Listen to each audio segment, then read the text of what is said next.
watch and burn. Hey everybody.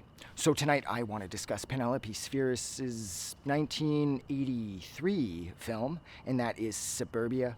This is one of the cheapies that she did for Roger Corman, because God knows when Roger Corman's in the production chair, he's going to give you like a ham sandwich and $10 to make your movie with. And that is exactly what he's done here. The difference the difference here is mainly that Penelope Spheeris she understands street kids, I guess. Like, she understands how to kind of work with homeless kids and get them to sort of understand and work with her when she's attempting to make either one of her documentaries, like the Decline of Western Civilizations, or in this case, a feature film. Because the only people in this that are known, that are actual actors, or I mean, I shouldn't say actors really, but that are definitely known, is Flea from the Chili Peppers. He's in this. Mike B, the Flea, and Chris Peterson. Now, Chris Peterson plays one of the main kids in this, and he went on to have sort of a career, kind of. He had a... Wow. You know, I don't understand why dogs just can't get along with other dogs. I mean, all these doggos would have other friends to play with, and they could have like a pupper party. Some dogs, I just don't get that. But anyways, yeah, Chris Peterson, he was in Platoon, as well as, he didn't have a big part in Platoon, as well as a bit part in Point Break with Keanu Reeves and Gary Busey. He was with War Child and those asshole drug dealer with wait a second, you know what just occurred to me? So Chris Peterson was in this movie, Suburbia, with Flea from the Chili Peppers, and then he was in Point Break, starring directly alongside Anthony Kiedis from the Chili Peppers, because Kiedis and him were in the same gang, War Child's gang, in Point Break. That just occurred to me. That is very cool. But yeah, this movie, it's staffed with actual street kids. It's not anybody professional in this, and everybody else, all of the adults, they're not actors either. This movie just feels too raw. If the acting was any more shifty, you would swear to Christ this was porn.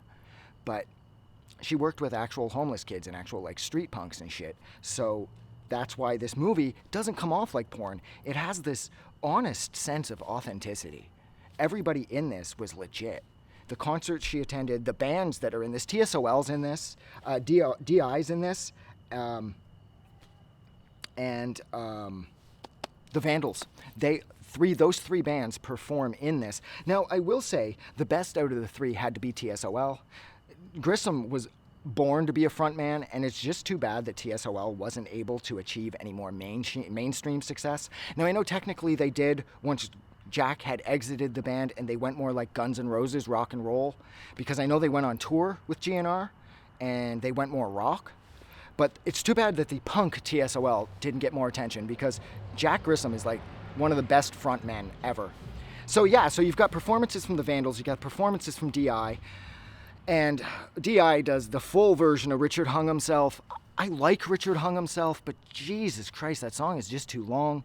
And the Vandals, I've never really loved the Vandals. The only songs by them I've ever loved was How Did This Loser Get This Job and Power Mustache. And they don't perform either of those songs. So basically what this is about, is a group of kids who go by the name of TR. They are the Rejected.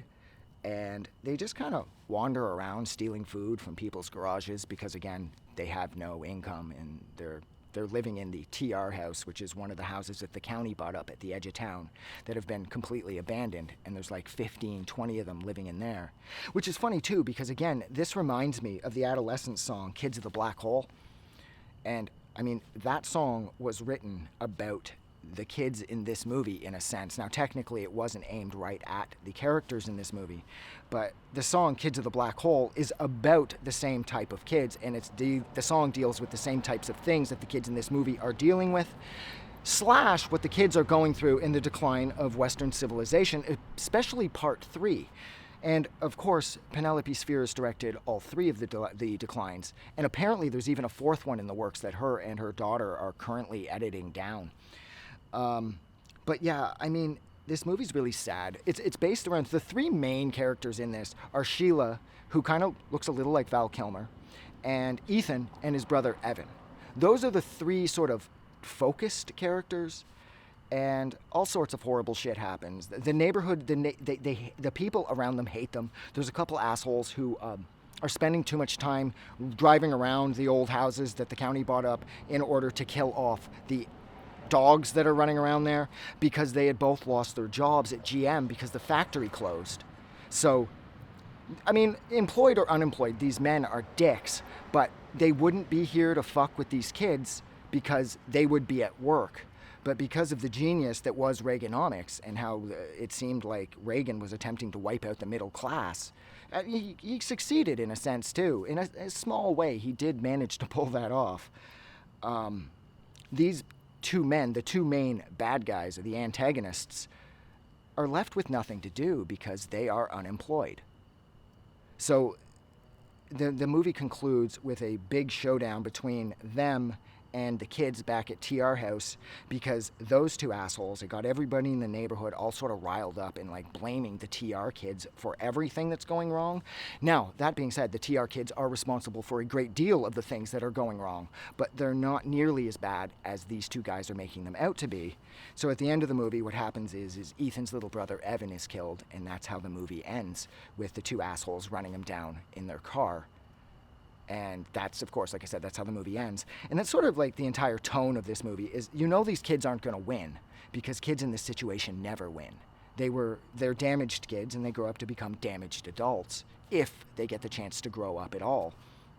Now, it's interesting because everybody loved Sheila in this, the blonde chick that kind of had like this low-key Val Kilmer thing going on. And no one has ever been able to track her down because she wasn't an actor. And so here it is in 2023, and occasionally I'll still see the odd Reddit post saying, like, has anybody ever found Sheila from, Suburbia?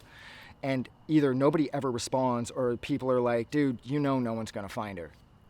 So it's kind of sad because, like I said, everybody in this movie, nobody really knows where any of them are, short of perhaps Scott Peterson and Mike B. the Flea, of course, and Penelope Spheris. Was there anything else that I wanted to touch on here?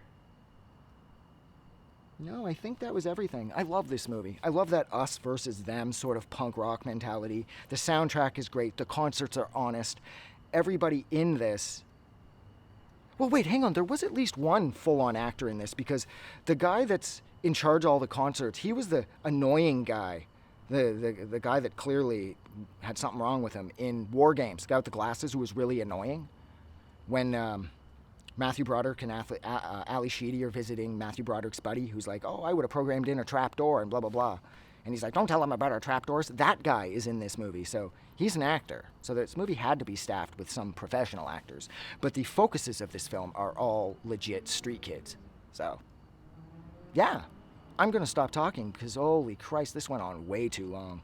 So thank you so much for hanging out with me while I discussed Penelope Spheris' first feature film, and that is Suburbia. Like always, if you like this review, don't forget to do something nice for somebody. But please, most importantly, don't forget that the world is actually a better place because you are in it. Like always, I'm going to go because I'm trespassing right now, and the house that's there where the dogs were barking, the fucking asshole owner is staring at me like he's got nothing better to do on a Saturday night. Yeah. See you around.